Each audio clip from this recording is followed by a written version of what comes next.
Yes, guys, it's another episode of Fight Talk Live. It's Danny Glover. It's Base the Kid. You know where it is. Happy New Year! Nice, a scrappy new year for me, ladies and gentlemen. Greetings and salutations to all of you. Thank you very much for being here. October may be joining us a little bit, but big ups to her. New job, new responsibilities. So she is dealing with something else at the moment. But yeah, she said she might jump on. Quick apologies to those of you who did not get to see the award show last week. We did record it. We were live streaming. There are people in the comments who will verify that we did actually have a stream, but for some reason, it didn't show on YouTube. It was only showing on the TwitX channels, my channel, Danny's channel, October Red's channel. So if you managed to see it there, well done. You saw the only evidence of the show and all the awards and stuff that were given out. But yeah, I think what me and Danny will do for the people that weren't here last week and didn't actually get to see that, we're gonna cover those quick. We're gonna cover sort of those early categories now, and then we'll get into everything that's happened over sort of like the weekend just gone, everything that sort of led up, even sort of leading into the week that's about to commence, etc., etc. But yeah, just before we even get into that, Danny, how you feeling? What's good? What's good, my guy? Hope everything is well, family good, and all that. Yeah, all's good. You know what I mean? Family's good. Yeah, Master aficionados all good. Yeah, apologies, people. I am in a dressing gown, but you have to accept that it is freezing out here. So man's got to keep warm, you know. You know what I mean? Got to be comfortable out here. So one time we'll give you a grace for your wardrobe choices. We'll give you the grace on this one. Thank you, thank you. All right. So, quick shout out to man like Philip Answer who did see the show yesterday. I mean, sorry, last week on the old Twitter X. He confirmed it in my comments for other videos. Star Fox was ready to cuss me.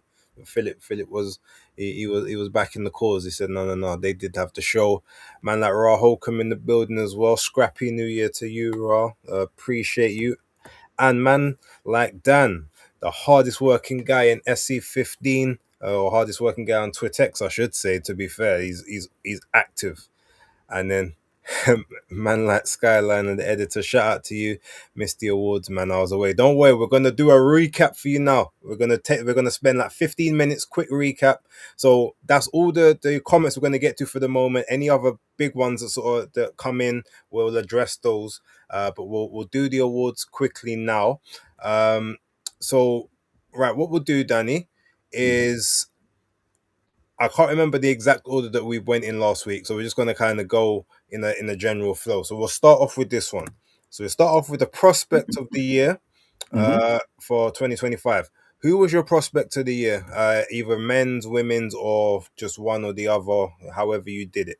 Yeah, for women's prospect of the year was Tia Maya Ayton, for me, because she's had a great start. She stopped opponents that have been the distance with Fran Hennessy. Two opponents that's been the distance with Fran Hennessy. One that's been the distance with Courtney Maisie Rose, and also Chloe Watson, and she's just getting rid of them, especially the Brazilian lady who we watched fight Fran Hennessy in the copper box, and she looked very butch and strong, and gave Fran a good fight. And I was thinking this was going to be a good fight. She took her out in style. So for me, the Tia Maya May Ayton, Ayton. Yeah. yeah, definitely got that for me. And then for the men's, I was deliberating for a while. We've had some good guys coming through like Leo Atang, etc. But for me, I think overall, who I've been most impressed with this year for the men as a prospect, because you have to qualify as a prospect, is Joel Kadua. Um, he's beat Dan Francis, my friend of mine, stopped him, and the performance he did, it was very impressive. And then he's gone and won also the English title because he won the Southern Area and the Commonwealth Silver, and he's won the English title. And yeah, the performances have been very impressive for me as a prospect coming through. I think he's the one to look forward to, and definitely a dark horse on the scene. Okay, cool. Well, yes, I agree with your teammate Aiton. She was also my prospect of the year for the women. For the men, my prospect of the year was actually Reito Satsumi, who had his fourth bout on the last card, the Night of the Samurai card for the zone and obviously Riyadh season. Four fights this year, three stoppages, and he's been on the big stage for all four of his fights, and he's managed to deliver on all four of his fights. Sure, a few things to work out and to obviously work on, but he is a prospect for no highly touted amateur. Was like basically bidding wars out of the amateurs to into the pro ranks, and Turkey Al Sheikh, he's snapped him up. You'll see, biggest wallet in the rooms often gets the prize. But yeah, about shout out to them, and I'm sure there's other people that we could have mentioned. Any of you guys can go on my videos on my channel to see anything else from there.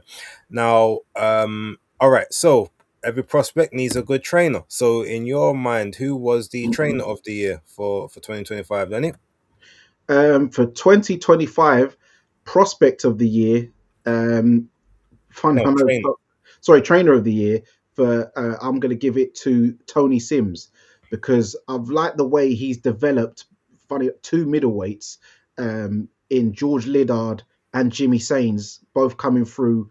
Having great wins this year. Really, really good, putting some good performances as we saw George Liddard against Kieran Conway. People thought this was a step too early and too far for George Liddard, and the way he managed to dismantle him and be the first man to stop Kieran Conway was very impressive. George Liddard has been coming through just behind him on the scene, and then doing very well as well. So I think with those two prospects, he's been the trainer for the year for me on the British scene. Internationally, because I think you got to Oh kind no, no, of. no! We're only Oh, doing one. It's whoever's the trainer. You don't get oh, international.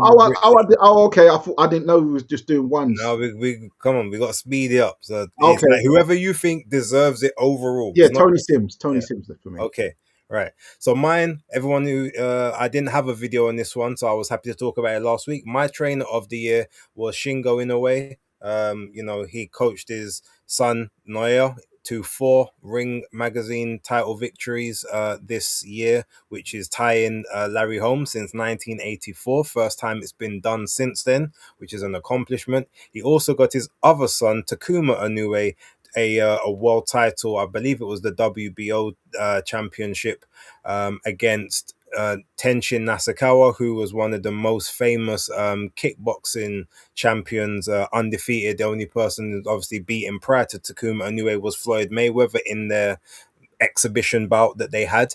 But obviously Tension was like a 115, 118 guy, and Floyd came in at 160. So it was never really going to be a fair fight in that sense. But for me, I think that just the dedication, the effort, the meticulous preparation that he shows Shingo with his sons is top notch. I know those aren't the only people he trains, but those are the only ones that I have sort of that proper full knowledge on. So yeah, I would give it to him. Robert Garcia was a strong candidate, also, but for me, I think that those. I think Shingo is definitely my trainer of the year. Oh Now, yeah, sorry. Also with Tony Sims managing to turn the year around. Definitely when you talk about 2025 for Craig Richards, as you know, 2024 didn't go too well, and this year he's managed to knock out Padraig McCrory, former IBO light heavyweight champion, in his backyard in Northern Ireland. Then knocked out Dan Aziz in Ghana, Africa. Also, obviously we've seen Conor Benn have two fights this year. Very impressive, stepping up a weight class against Eubank Jr. and then having the rematch and then winning the rematch, even though some circumstances, etc. And Johnny Fisher, I know, didn't really. He's just taken Johnny on. Didn't have the greatest beginning of the fight, but still managed to turn it round and get the job done. So yeah. well, look, a good trainer can inspire a very good comeback. So that's where we're gonna go next. Danny, for you, who for you was your comeback of the year? You can look at it in terms of a single fight, or you can look at it in terms of a fighter that maybe had a poor year prior and as was able to turn it around, towards this year or towards the back end of it. However you choose. I'm going to go with actual fight, just turning it around because for me, it has to go to Fabio Wardley versus Justice Hooney, because I remember sitting next to Denzel Bentley at Portman Road saying, "Like, come on, this is done now." Like next minute, boom, because I gave Wardley 1 round out of that, what, 10. I think I gave him the second round. Other than that, he was taking a hiding. Really, he was just eating shots. The body shots was getting to him. That he was just getting, just getting beaten to the punch and just eating a lot of shots. And he managed to pull it out, literally pull it out the bag. So I have to give it to him. Okay, well, we're in agreement. I don't need to say anything further on that. That was also mine. And I guess, oh, actually, no, I'm gonna, actually, no, I guess we can run into this because, sometimes, as you saw in that, one punch can change everything. And, a good comeback sometimes does happen by way of a devastating knockout. So, who or what was your knockout of the year? You can either do men and women, you can just do men, you can just do women, or you can just pick one of and say that was the best one. For you, what was your knockout of the year? Knockout of the year for me has to go to Craig Richards over Dan Aziz, the big left hook in the 12th round in Africa. Do you know what I mean? Yeah, the big left hook in Africa goes to Craig Richards. Okay, cool. Well, as I haven't done my video for that yet, I will not be mentioning that for now. But with a good knockout, sometimes it usually has to lead from a pretty good fight. So, Danny, in your opinion, what is the fight of the year of 2025? As I said, you can do men, you can do women, you can do both, you can just one overall. Your choice. Well, for I'm just going to go one overall that stood out for me, and we have to go back to the start of 2025. There were some strong candidates throughout the year, but for me, it has to go to Joshua Buatsi versus Callum Smith, which was funny enough which was the ribbon cutter on such an excellent card. Yeah, the back and forth, how both men never went down. Obviously, the quality of the exchanges and the fight. I know a lot of people would say Eubank Jr. and Conor Benn won, but that was more crash bang Wallach. I'm talking about there was a lot of technical side to it and more skill set to it. It was skilled violence. So that for me is why I give it to Callum Smith and Joshua Buatsi.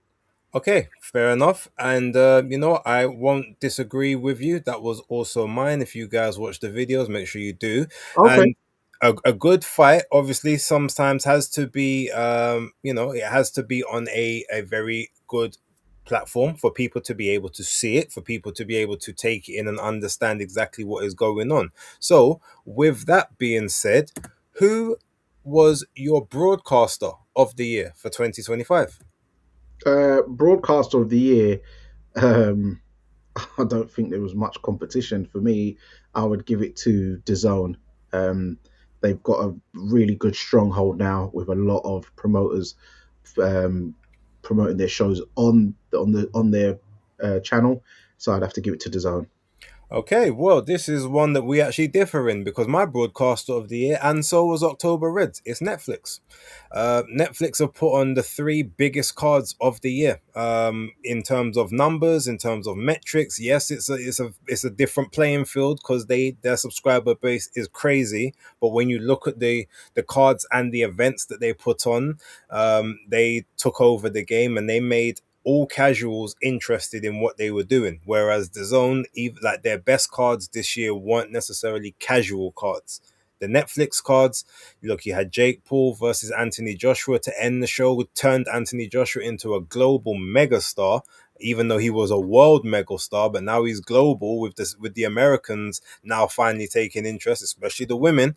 Mm-hmm. That alone has to get them that number one spot. But then if they also put on the biggest women's fight of the year, which was Katie Taylor versus Amanda Serrano 3. And they put on the most high stakes fight in boxing this year generally with Terence Crawford and Canelo Alvarez. So yeah, And they with may have. Jake and Tyson, Huh? was Jake and That was Tyson? last year. Oh, okay. So Okay. yeah, so even though they may have only done three events this year, they were the three biggest events, and they were the events that people were talking about around the water cooler for a good week or two afterwards. So yeah, that's who I've given it to. Danny's given it to the zone. I can understand that. We're not going to have a debate about that.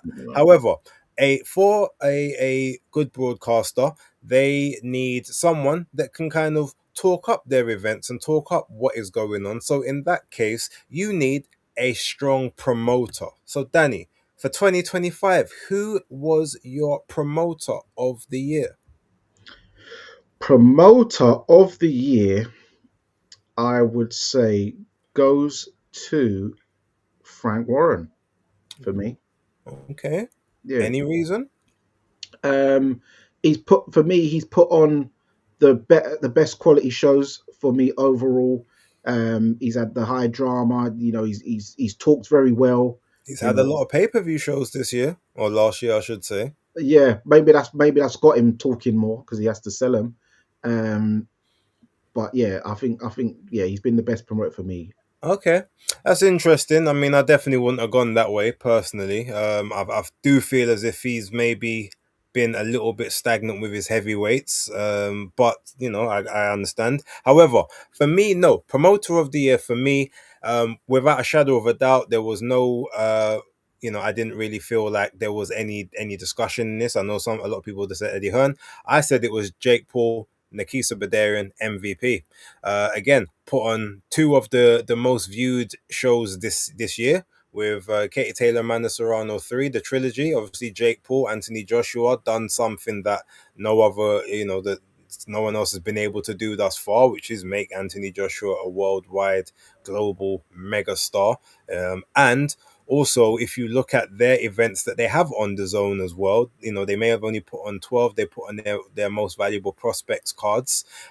They had, for me, also what I would consider one of the fights of the year with Daniel Pero and Cesar Navarro. They also had the what most people would consider the round of the year with Juarez and I think it's Juarez and Leighton.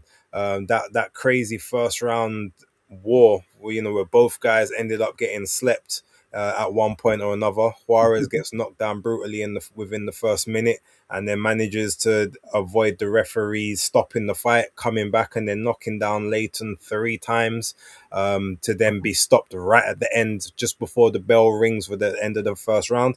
It was all on MVP shows, I so forgot they that was on his show. yeah, they got they've got the women out there doing big business at the moment. Yeah, they've obviously got they got the eyes on the divisions with Jake and his events, and obviously Jake. Let's not forget he also had his own event on the zone this year with Julio Cesar Chavez Jr. So yeah, for me, while Eddie's obviously always the most consistent, I feel like it was MVP that actually were the best in class or the best in show for this year Yeah. personally. Also, But shout out to Ra Hokum. I will say that also on a side note to the comeback of the year, if you're talking about career resurgence, I would give that to Troy Williamson to manage to turn his career right around and put it right back on track for the year as well. that's a very good it's a very very good shout. I'll give you that one. Um, Now with that, because obviously we you have the promoter, but every promoter needs someone that they can get behind, someone that they can talk up. So with that being said, every promoter needs a great fighter to promote. So for 2025, Danny, who is your male and female fighter of the year? My male fighter of the year is Naoya Inoue. Funny enough, that's Master Aficionado's Junior's favorite fighter. 4 fights this year, all high level. Even managed to get dropped in what was it in the fight in May? Cardenas. Yeah. Yeah, and come back and get the knockout. Activity for me, you don't get fighter of the year for fighting once. And yeah, Inu he's just been very consistent at a very high level for me, and he's just been doing the business. Had 2 fighters, one who people thought was ducking, basically kind of conceding defeat and not really even trying to win it, at Medaliev. And then you saw David Picasso really being very defensively responsible. So even though he's had 2 points victories, he's kind of put people in their place very early. Plus, he's got 2 knockout victories as well. So Inui for me. Okay, yep, I agree. I had a Nunes myself for Fighter of the Year. It was actually close between him and Jesse Rodriguez. Um, Terrence was definitely in the running. I had him for my performance of the year, because it was the best performance of the year in my opinion, especially with all the odds quote unquote stacked against him. But I did knock points off for the only fighting once, even though maybe what he did in that one fight, you could say it was more impressive as an actual feat. But when it comes to the actual discipline of, staying in the gym, having to still push through when your body's tired and it needs that recuperation, and you're still going and you're fighting high level opposition. Okay, the first opponent maybe wasn't the greatest, but they were still, I believe, a top six or top seven guy in the WBO rankings when Sam Goodman fell out. So they Hmm. weren't, I'm sure they would have given other people problems. Fought two WBC mandatories, fought his WBA mandatory. He's managed to hold on to all his belts for another year again, equaling a record from Larry Holmes. There's not really much to criticize there at all. So yeah, I agree with you. Did you have a female fighter of the year, or did you not go that Yeah, route? yeah, I did. My female fighter of the year is Elif Nur Turhan. I had no notion of her in January. First met her in Belfast in Northern Ireland. I was hanging around with Shauna Brown because I'm, team Matchroom and that. Tony and Craig, friends with Sam Gillian and his coaches and stuff like that, and Shauna. So I was with her. Just saw this woman. I didn't even know she was Turkish till I heard her name, and then I was like, oh, that sounds Turkish. And then I thought, okay, she's probably the way she looked. I just thought she was there to get beat. Then yeah, first round, bang, left hook made Shauna do roly polies on the floor. Then in what was it? In August, she fought Rima Aida, the Olympian, knocked her out in France, and then we saw what happened with Beatrice Ferreira at the end of the year. So three great performances, a world champion now. So for me, yeah, that is the female fighter of the year. Fun enough, my performance of the year is a bit different to yours. I actually gave it to Dmitry Bivol over Artur Beterbiev for the rematch because because he was losing it at first, and then the way he just went into some supersonic and just really started pulling out his whole arsenal of skills to turn it around and get the victory. I just thought that was an excellent performance, and it was an excellent fight as well. To be fair, Okay, interesting, interesting. With my female fighter of the year, I went with Shanika Johnson. Um, Elif was in my considerations. She didn't make my top three, but I was being a bit more critical and trying to work out, all right, who did something that was really, really significant. Now, yes, she did. She beat three undefeated fighters as the away fighter. I have to give her that. But two of them were unproven in terms of their levels. Rima Ayadi and Shauna Brown were, they was untested. Maybe you could say the same thing about Elif, probably, possibly. I'm not going to deny that. She did excellent against Beatrice Ferreira, definitely there. But with Shanika Johnson, in my opinion, she, she had a very, very controversial decision over Nina Hughes last year, majority decision where the cards got read the wrong way and all kinds of stuff, and no one really knew what was going on. She then cleaned that up in February, knocked out Nina Hughes, which is no one had ever done before. Very decorated amateur, former world champion just the fight before. Cleaned it up. Came in on about 3 weeks' notice to face Sharita Metcalf chicken for well, it is disputed. It's not undisputed because Dina Thorson still holds the Ring Magazine belt and the lineal title at 118 pounds. But all the other belts, all the sanctioning belts were on the line. And again, Shanika Johnson came in and knocked out Sharita Metcalf as well in that fight. well, Two stop wins, two knockouts, and then against Amanda Gale in the fight just gone with Jake and Joshua on that card. She pretty much dominated another very tough, top level and top ranked opponent who I believe was top five across all the governing bodies, possibly even within top three for three of them, if I can remember correctly. So for me, becoming undisputed, facing top level opposition, consensus top level opposition three times was enough for her to get it on my card. So yeah, that was my opinion on it. But Alif, yes, there was definitely a lot of consideration there, and both Ade and Ariel Hawani earlier on to just a few moments ago gave it to Alif as their female fighter of the year. So Okay. you definitely do have some backing in that one, Also, right? Ra, quickly, no, I don't think she can be built as a superstar in Turkey, yeah, but she can be built as a star in Germany because there was a lot of big population of Turkish people in Germany, and that's the main hub of boxing if you're talking about for Turkish fighters historically and even now. I just want to say a big shout out to Champ Ross. My guy, we are in the predictions league. That the new league is just starting this week, so I will get my picks into you later on, either today or tomorrow when this show's finished. But salute. Right, okay. So now that we've kind of got that stuff out the way, so for everyone who wasn't here last week, you've kind of been caught up a little bit on what our predictions were.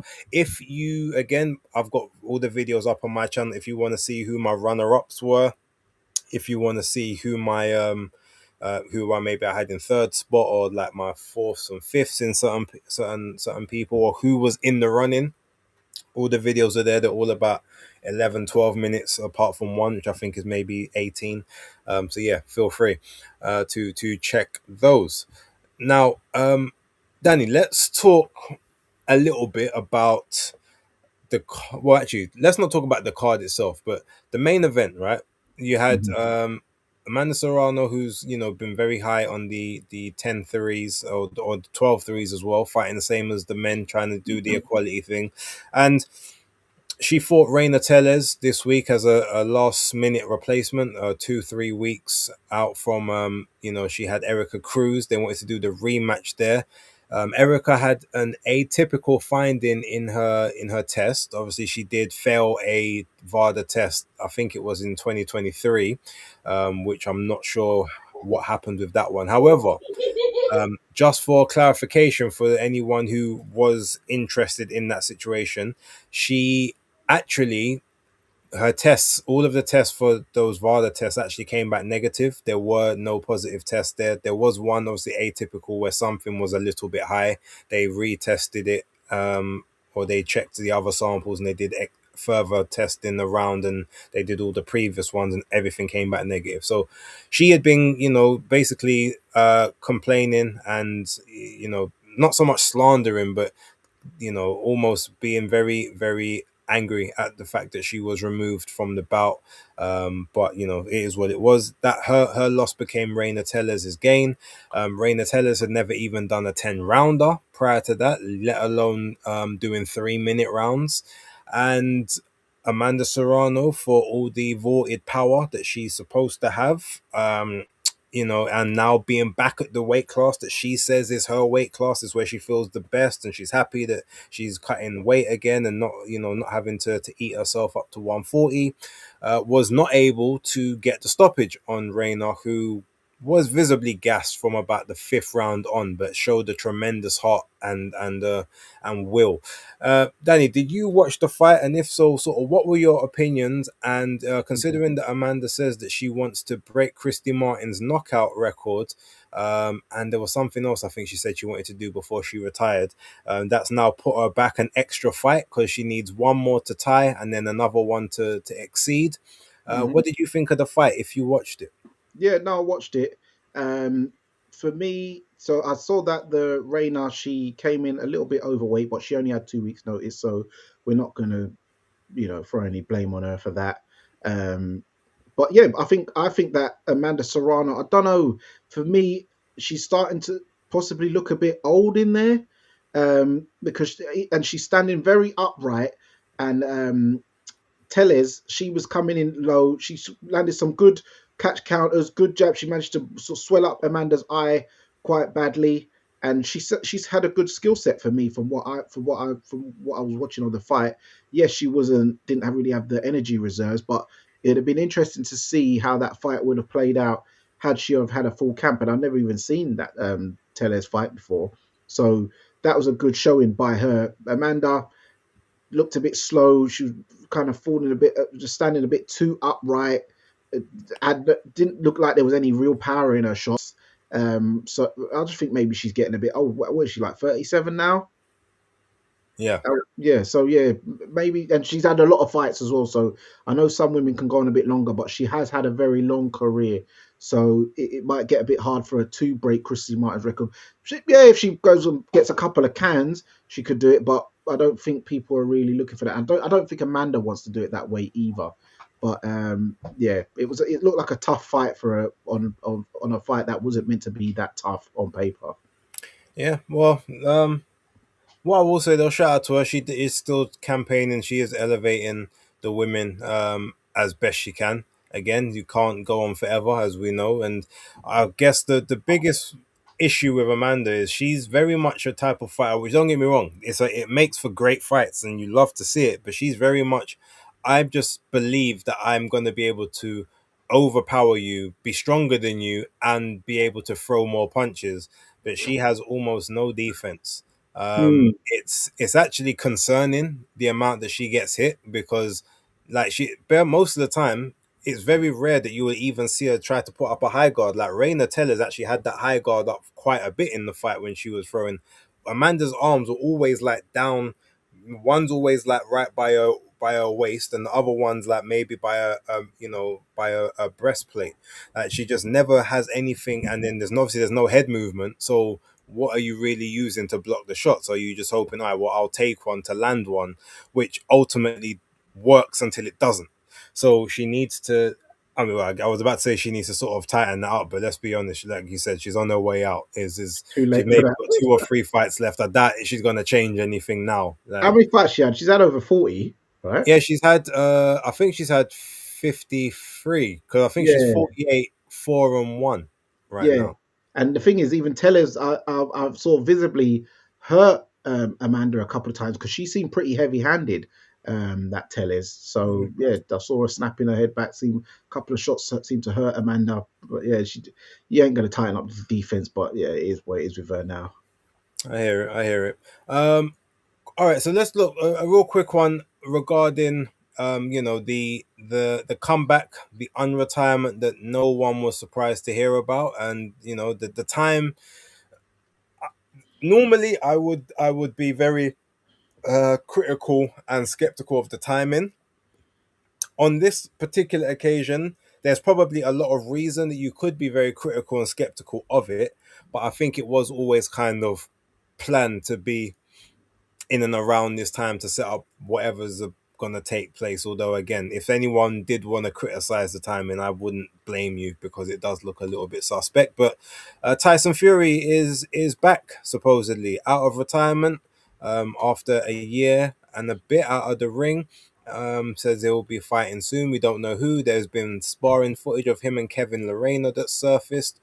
What's your opinions on that? His coming out of retirement, who he's likely to kind of face because you know that he's always going to have his little warm up or his little comeback fights before he does anything of significance, if he does it at all. What's your opinion?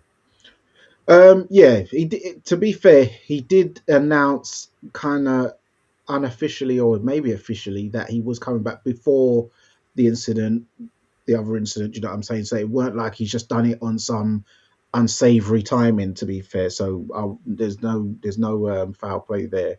But yeah, good on him. I see him hitting the pads today. You know, doing he's always got good shot selection and stuff when he's on the pads and stuff like that. But yeah, he probably will have a can, and then but from what I'm seeing, it looks like he might be targeting Fabio Wardley if the fight with AJ doesn't come to fruition for the summertime, which I think both men was initially planning to kind of do. But then, other than that, I guess Fabio Wardley will be a good dance partner. He's done a stadium fight in his home stadium. Tyson Fury loves a stadium fight, so I'm sure they could bring that to London or Manchester. So yeah. Interesting, interesting. I mean, yeah, I heard some people talk about the Wardley would be a good option and stuff. I don't know. Fight seems a bit too risky for him because again, he likes to. when has he ever come from a retirement or come from a hiatus and then taken on one of the top guys straight away? I don't think he's ever done that. So if he did, kudos to him. But being several years older, being multiple pounds over than where he should be, and all of that, being a bit slower probably. I don't know. It seems like it's not the usual Tyson play, but if he does take a Wardley fight, well done to him. I actually think that fight would be more problematic to him than some of the other fights that you could name, just because Wardley is still, for everything, very unorthodox in the way that he goes to throw punches. And when he goes into what I like to call off it mode, that's very hard to deal with. He swarms you, and it's very hard to sort of slip and slide and roll and be defensively responsible for every single wild shot that he's throwing. And again, we've seen him do the pirouette uppercut, like, so that, most guys ain't really prepared for that. All Michael Jackson Thriller and thing. Yeah, So it's them cobble punches. And the thing is also with Fury, as you said, he is older now, and his movement and lateral movement, slip and sliding, is not going to be as fluid and as fast and agile as it once was. And he always talks about young man's game and old men can't beat young men. And Wardley is several years younger than Fury, so yeah, almost 8. So, but hey, good luck to him if that's what he does decide to do. Yeah, my thoughts on it similar. Like, I don't really, that is the worst kept secret. Like, everyone, it was never really a retirement. Same reason why no one dropped him out of the rankings, even though, yeah, you have to wait a year for inactivity. But if you actually retire, like if you look, Terence Crawford is now actually out of all the rankings because he's made the formal retirement. But no one believed that with Fury, so he remained number ones and twos in wherever he was placed. But yeah, whatever he does will be interesting. We all know it was potentially leading to something else. We'll sort of get there in a moment. But what I do want to speak about this week, we've actually got quite a few. There's quite a few shows on. So, I mean, look. First off, we do have Subriel Matias versus Dalton Smith taking place in the States. New York Barclays Center. It's in the Barclays Center, yep, and it's also on. I believe it's on pay. Is it on payperview.com? Yeah, it's on some kind of mad pay-per-view. Yeah, it's not with the Zone. Nothing to do with Matchroom, but obviously Dalton Smith. It was Fresh Promotions that won the bid. What is your thoughts on the fight? And if you have any early predictions, or please feel free if you're not planning on doing any other content around it. My thoughts on the fight. It is on paper actually a good fight. You've got Subriel Matias, who's a banger. You've got Dalton Smith, who is a pressure heavy hitter. But them charging 42 quid, I don't think anyone's going to buy it. It looks like ticket sales are not doing too well either, from what I've seen on the ticket thing. But I think maybe this might be the right timing for Dalton Smith, coming in the right place, right time. He seems on the ascendancy. Subriel Matias has not looked. He didn't look good in his last couple of fights, in my opinion. So I don't know if he's slowing down or the lifestyle. Who knows? Sometimes the Puerto Rican guys and if you start hanging around Miami or wherever you start hanging around with, you start sort of waning. So I see a Dalton Smith victory on points, in my opinion. Okay, interesting. With his Obviously, work rate. I can't give any predictions just yet, as you guys know. Videos will be coming on Friday. But I am actually interested in the fight. It's not the only fight of this weekend though, and for the life of me, I'm struggling to remember what the other one was. Agit Caballero versus That's it. Damian Naiba. Yeah, Damien Kaneba, that's the one. Yeah. I was about to thank you because I was about to say that I'm sure it was one over here on this side of the pond. Yes, Ajit Caballero in Germany, trying to revive the German market. Obviously, being a Turkish or a German. Is he? No, he's Turkish born German, right? I think he was born in Turkey and then moved to Yeah. Germany, or he lives out there, one or the other. He lives in Germany, yeah. Yeah, but he's look, this is his first fight since February of last year. So will there be ring rust? Who knows? That luckily he's always seems to be someone that he's not necessarily like Mr. Body Beautiful or anything like that, but he never seems to just be mad out of shape, and he's just a naturally strong, warrior type guy. So I feel like he's the type of person that will be. Yeah, sorry, Ra. Yes, I know he's Kurdish, but I sort of group a lot of the Kurdish people and the Turkish people kind of together. Maybe that's wrong. I shouldn't do that. But I know a lot of them have cross lineage. So, Yeah, um, he's Kurdish lineage, but born in Turkey, lives in Germany. okay, there we go. So his family were refugees from Iraq. Oh, interesting. Well, no, because it's a bit of a complex thing with the Kurdistan area. It's in around West Turkey, yeah, and then there's a bit of Iran and Iraq. So it's a circular motion. So they're actually located in three countries, the sector of Kurdistan. So, Right, but his family, from what I know, are from the Turkey part of the Kurdistan region, unofficial Kurdistan region. right. There we go. Yeah. Um, but yes, the one thing I did say this from last year, and I think I even said it a little bit towards the back end of 2023. But with Frank Warren having all of the heavyweights and monopolizing, is brilliant on one hand, but like you got to have the money to pay these guys because the heavyweight division is the one division whereby no one is fighting on the cheap or even fighting at their value, especially in this moment of money all over the place. And with that kind of being there, there's been loads of inactivity. You've got all these people that you should be able to make fights with. They should all be fighting two, three, sometimes possibly even four times a year. And most of them are being lucky to get out once in a 12-month span.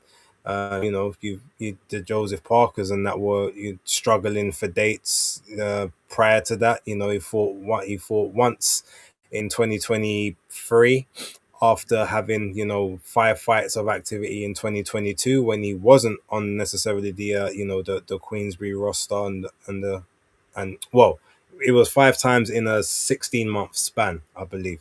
Mm. Yeah, so you get that. You got like Hergovich managed to get out twice. A lot of the sort of the lower level guys managed to kind of get out two times. I think one of them may have got out three, but generally speaking, all of the upper level guys were all out once in that 12-month span. It just wasn't really good enough. It wasn't good enough activity for them. And I'm hoping that 2026 can be the year when a bunch of them are either more active or get released from those contracts and they're able to kind of just go if even if they got to be away opponents on other shows and Mm. just keep the momentum up and keep the activity. But it's going to be a good fight between between Ajit Caballero and Damian Kaniba. Kaniba is a top ranked fighter, so he's one of top ranked prospect heavyweights. You know that generally speaking, they're quite good with who they recruit into their stables and their rankings. So while he's not a name, he does have a little bit of pedigree. But this is a step far beyond anywhere he's been in his career. So let's see if he can rise to that challenge. Is there any other fights on that card that you're interested in? Yeah, there's Jadia Herrera. He's fighting Ricardo Nunez for the WBC interim title Yeah. at lightweight, and yeah, that's it really. I know there's Roman Fury on there, but that's just name brand sake. And I know that they announced that David Adilier is on the card as well, but he hasn't got an Yes. opponent yet. Yeah, I did see that actually. So I guess interesting. We'll find out. But yeah, look, I'm gonna be tuned into both cards. We may end up. I think we probably will end up doing a watch along for that. We might do a little joint one. Um, there won't be a watch along, I suppose, for the Dalton Smith fight. But if I can find the stream, I'll definitely be tuned in. Um, I'm not paying for that. Yeah, I hear you. I hear you. But no, look, it's a nice little start to the year. We don't usually get fights in the first week of January. Now we're getting fights on the first 2 weeks, which is they're properly stretching out the sort of that time space. And usually you would think you keep January kind of free until right towards the end, because it's a very expensive month for people, and then the boxing season usually is like it's February to July, and then it's September to December. That kind of always seems to be where they set, and you January and August are like your months off. But nope, not anymore. Like, you got big fights happening all year round, and it's good for those of us who can enjoy it from our homes. But for the people that actually got to pay for tickets and stuff, and that's where it starts to get a little bit techie, because everyone who gets paid early in December knows that money's got to stretch an extra 3 weeks, 2 to 3 weeks at times. Some people ain't getting paid for 7 weeks. Yeah, It's a crazy one, and then yeah. the bills and everything goes up. It's luckily for me, well, I'd say luckily, it's also unlucky that uh, I guess my current employer doesn't do that. They actually pay you on the last working day of the month, regardless of what month or what season it is. So if you're light before Christmas, you're in trouble. Okay, yeah. With mine, I get it. Mine's on the 10th, regardless. I remember about one point when I first started, they did used to do that, and then you had to wait 7 weeks. So then it does become beans on toast money. You see what I'm saying? So it's real out here. It's difficult, but no, I hear it. So a good week of boxing coming up. Decent, little decent event earlier on last weekend, just to sort of tide us over during that little period.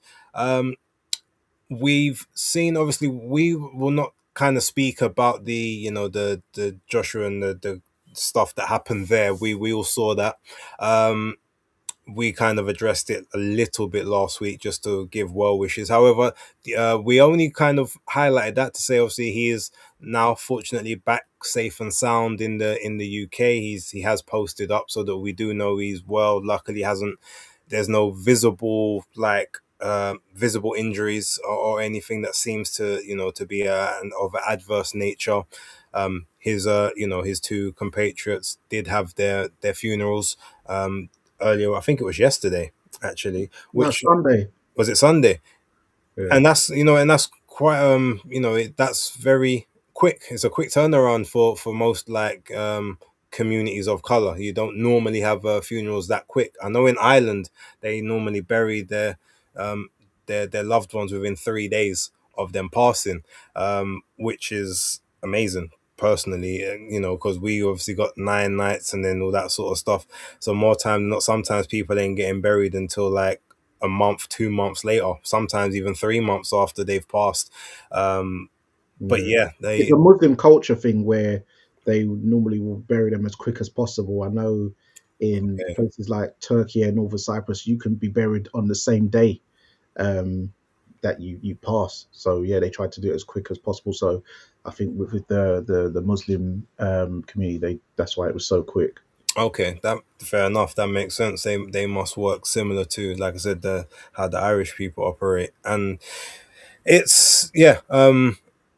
Obviously, we again, as we just said before, without getting into anything else, we send well wishes to everyone who was involved. Prayers to families of everyone who's long since passed, and yeah, love, guidance, and strength to both Anthony Joshua and his family and loved ones who obviously are there to comfort him in this time, but also the other families who are having to deal with, I guess, the ramifications and the aftermath of the tragedy. And pretty much that's all I'd like to say about it. Dan, if you've got anything you'd like to address, feel free. No, no. All right, cool. Okay, so any other business before we sign out, because we wanted to keep this one short and sweet for you lot, and we hopefully have done that. Is there anything else that you wanna talk about, and touch on quickly? Well, actually, before I get into Ra's question, seems quite interesting, I just want to talk briefly about Ebony Bridges' fight on the MVP card. Oh, against Ariza. Yeah, one thing I will say is kudos to her for how she was able to still do that vacuum pose at the weigh-in while she's just had a baby just recently. So that was impressive. But As far as fighting concerned, I think that her time is done. She was looking old. She's fallen over her front foot. I just think age has caught up with her and maybe inactivity as well. I was impressed with that Rosado girl putting Crystal Rosado. yeah, putting punches in bunches. I don't know if she's related to Gabriel Rosado, but No. okay. But yeah, I found she was very impressive.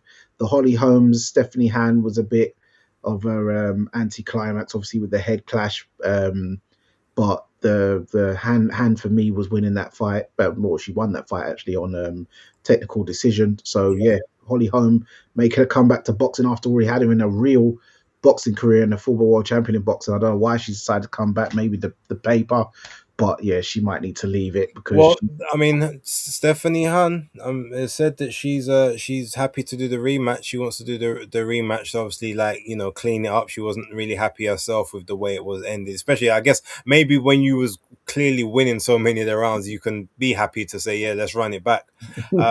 It would be about who makes the adjustments. I will say I don't think that cut, as I can understand, obviously because of where it is, like right on the forehead, and it's a place where the nerve is, and it can bleed quite a bit.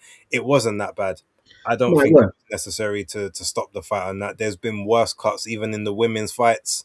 The fight where the very first fight where Shanika Johnson got the nasty cut above the eye was actually a lot deeper and a lot worse and a lot more dangerous than that hairline fracture that Stephanie Han got. That's where the WWE people used to, do their nick themselves right there to get the blood for the color in their fights. So it's not as dangerous as was made out. Yeah, I don't know. I just have a feeling, and call me a conspiracy theorist. I'm not one generally, but I just got a feeling they wanted Holly to win, but they thought, okay, well, since she's not winning, we don't really need to see another 3 rounds of this. She's not going to get back into it. She's not. They're not close enough that she can turn it around. It doesn't like she's turning it around. This cut's a bit. Let's let's just get to the main event, because if we're in Puerto Rico, they all just want to see Amanda. That's who they came here for. That's Yeah. my opinion. As to why it was so easily called off when the cut wasn't that bad. But yeah, the card itself, for what it was decent. Bomba Gonzalez beat oh crap, what's his name? The ex Matchroom guy, the Eddie. Oh, I forgot his name now. But he was one of the guys that he bought off for the Olympians. Someone in the chat will tell me. I know. I didn't see that fight. Yeah, it was the end. It was like the main event of the prelims. Oh well, But okay. it was Bomba Gonzalez against what is the guy's name? Philip, I know you're in the chat. Start typing. Come on, help us. Come on, Uh, Bomba Gonzalez. I'm trying to even look on BoxRec. What's it? Well, that's probably not even his real name, is it? nice. His first name is what is his first name, Oh, man? Jonathan Gonzalez versus That's it, Jonathan Bomba Gonzalez against. Yeah, Yankiel Rivera That's Figueroa. it, Yankee Rivera. That's the fuck, because Yankee was he was one of those highly touted guys from Matchroom when they were sort of trying to make the inroads into Puerto Rico, and then he had a couple of questionable fights, and I think he got released from his contract and he went over to MVP. So but yeah, but that was a decent fight on the prelims. There was a couple other decent ones. Elise Soto, definitely a lady to watch out for. Had her MVP debut. She was 9-0 with 8 KOs prior to that. But obviously she was fighting a lot of. I think there was a lot of people from Colombia and Venezuela. There wasn't, really. I was tempted to kind of put her in the prospect of the year thing, but I just didn't think the level of competition was up there, even though she was doing pretty good work. So she didn't kind of get in there. But at least Soto, if she carries on, she's at 120. I think she's at 130. So she's definitely someone to look out for. She's got power and she's got work rate, which a lot of women won't be able to deal with. But yeah, to the question that Ra posed. Any hot takes for 2026? You've got a few wacky ones. Any hot takes for 2026? So basically, things that, like, if people hear you say it, be like, "What you chatting about?" Okay. Yeah, I know. I think that's more your field because you're based Stradamus, so you're good at this type of Um, I'm kind of just taking this year as it comes, to be totally honest with you. Nothing, because to be honest, a lot of the things that I would say, I don't even think that they're hot takes. I feel like they're pretty um legit. Like the biggest take that I put out last year, in I think it was October. I said it. Um, where was it? Yeah, late October, early November, somewhere around there. Was that don't be surprised if you see Fabio Wardley and Derek Chisora as a first defense, and then people seem to be running with that one now. So that's pretty much it. The only other take I would have, and that's if the fight happens. And again, I don't think it's a hot take, but I don't even need a basis picks to tell you that Anthony Joshua knocks out Tyson Fury if they fight. Mm, Um, yeah, yeah, that's yeah, pretty much it. yeah. Um, yeah, I can't really, Well, hot take, I guess. I've got Junto Nakatani beating Noya Inoue. I've Okay, said this for a few years now, but I'll just say it here on record, just so it's here a bit more recent. okay, fair enough. Yeah, I think that's my only one. Ra says his one is that Wilder KOs Usyk and bam, split decisions in your way. Okay, All right. interesting. Well, we will. I guess we'll leave that one there for the people. Thank you lot all for tuning in to this quicker episode.